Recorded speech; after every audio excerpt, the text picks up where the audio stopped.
Halo pemirsa GPR TV dari Sabang sampai Merauke, dari Miangas hingga Pulau Rote. Bertemu lagi bersama saya Mona Azharinisak dalam program Juru Bicara.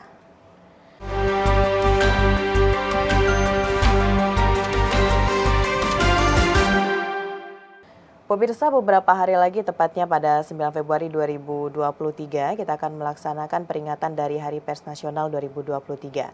Dan pada tahun ini beberapa penyelenggaraannya mulai dari tanggal 7 sampai dengan 12 Februari 2023, HPN akan dilaksanakan di Kota Medan, Sumatera Utara. Dan Presiden Joko Widodo juga direncanakan hadir secara langsung pada HPN 2023 tersebut.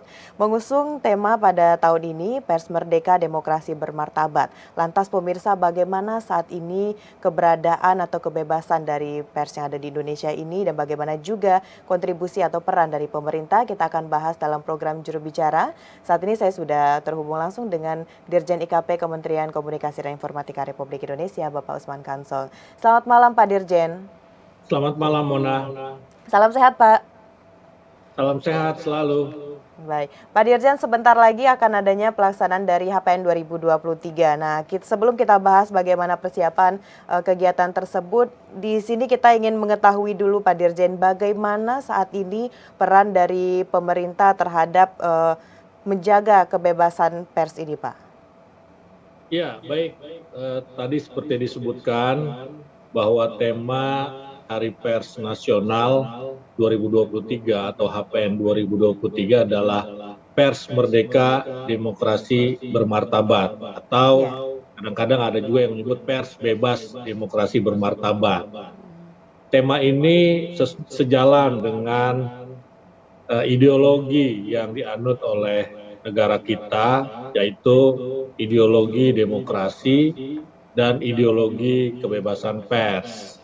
Karena itu pemerintah tentu saja concern dalam merawat, menjaga kemerdekaan pers. Kalau kita lihat dari sisi regulasi, kita punya Undang-Undang Pers nomor 40 tahun 1999. Nah, undang-undang ini unik ya karena tidak punya turunan, tidak punya peraturan pemerintah, tidak punya peraturan presiden atau peraturan turunan lainnya. Ini menunjukkan bahwa pemerintah sebagai regulator sangat mengedepankan, sangat menjunjung tinggi, sangat memuliakan kebebasan pers. Pemerintah sepakat dengan tema HPN 2023 tahun ini, kalau pers itu merdeka, maka demokrasi bermartabat, demokrasi bisa diwujudkan secara sehat. Karena itu kita sangat mendukung, menjaga kebebasan pers, supaya demokrasi kita tegak, demokrasi kita semakin maju. Sering sekali dikatakan bahwa pers adalah pilar keempat demokrasi setelah eksekutif, legislatif, dan yudikatif.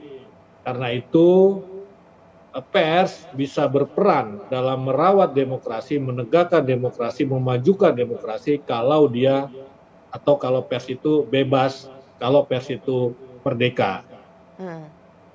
Baik, demikian yang Bapak sampaikan tadi adalah bentuk peran dari pemerintah untuk menjaga kebebasan pers. Namun Pak Dirjen, yang saat ini juga menjadi ketakutan bagi beberapa teman-teman media begitu Pak, adanya sejumlah kekhawatiran dari beberapa pasal yang ada di KUHP ini dikatakan bisa menghambat kebebasan dari pers. Nah, Bapak menanggapi hal ini seperti apa Pak Dirjen? Iya, jadi memang betul sekali kalangan pers mengkhawatirkan adanya hambatan bagi pelaksanaan kebebasan ataupun kemerdekaan pers seperti yang ada di dalam sejumlah pasal KUHP, ya KUHP yang baru saja disahkan dan baru berlaku 3 tahun lagi, tahun 2026 awal. Nah, misalnya apa pasal penghinaan kepala negara. Ya, ini yang mereka khawatirkan akan menghambat pers dalam menulis berita, dalam memberitakan secara bebas. Perlu saya sampaikan bahwa azas dalam pembuatan atau penyusunan KUHP adalah demokrasi. Nah, karena itu maka substansi KUHP sebetulnya secara keseluruhan, secara umum pasti sesuai dengan demokrasi kita, termasuk dalam perkara kebebasan pers. Kalau dikatakan misalnya contohnya penghinaan terhadap kepala negara, sebetulnya di KUHP lama itu juga diatur, yaitu diatur ya, tetapi di KUHP lama itu tidak diatur konteksnya. Kalau di KUHP baru dikatakan bahwa melaporkan penghinaan kepala negara, misalnya kalau kepala negara dihina adalah kepala negara itu sendiri.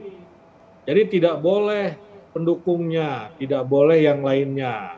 Oke. Nah, jadi ini kan bagus begitu. Artinya ya tetap dijunjung tinggi, ya dijunjung tinggi prinsip hukum begitu ya. Prinsip hukum dalam arti dia yang terkena satu tindakan, nah dia pula yang melaporkan begitu. Nah, kalau Presiden Jokowi ini kan pernah ditanya oleh Prof. Mahfud, Menko Polhukam, apakah perlu pasal penghinaan kepala negara? Ya, Presiden Jokowi mengatakan, ya terserah, boleh diatur, boleh tidak. Toh setiap hari saya dihina, kata Presiden Ya. begitu.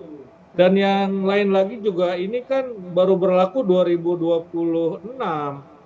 Jadi ketika presiden yang berkuasa pada saat ini sudah tidak menjabat lagi. Ya, jadi sebetulnya pasal ini ada bukan untuk melindungi Presiden Jokowi, tetapi untuk melindungi presiden. Ya, yang kebetulan sekarang dijabat oleh Jokowi, tetapi belum berlaku kan, baru berlaku 2026. Nah, dari sisi hukum, dari sisi aturan, kita menganut prinsip lex specialis derogat lex generalis begitu. Jadi kalau ada peraturan perundang-undangan yang lebih spesialis, maka peraturan perundang-undangan itulah yang dipakai dalam memperkarakan satu perbuatan hukum. Nah, kita kan punya undang-undang spesialis, undang-undang pers. Ya, undang-undang pers yang tadi saya sebutkan nomor 40 tahun 99, inilah yang akan dipakai ketika ada perkara terkait dengan pers. Jadi bukan KUHP yang dipakai begitu. Yang dipakai adalah undang-undang pers. Yang undang-undang pers tadi saya sampaikan sangat bebas, sangat merdeka, dan sangat demokratis. Bahkan undang-undang pers itu pun ini jarang sekali dipakai kalau ada persoalan dengan pers. Tetapi yang dilakukan biasanya untuk menyelesaikan itu adalah mediasi oleh Dewan Pers. Jadi kalau ada orang yang katakanlah merasa dihina begitu ya, atau dicemarkan nama baiknya, itu tidak langsung melapor kepada polisi, tetapi lapor ke Dewan Pers. Ya, Dewan Pers inilah yang kemudian akan memediasi dan menyelesaikan persoalan itu begitu. Nah, jadi menurut saya ya tidak perlu ada kekhawatiran bahwa KUHP ini akan menghambat kebebasan pers begitu ya, karena tadi ada prinsip demokrasi di dalam penyusunan KUHP itu begitu, Mona.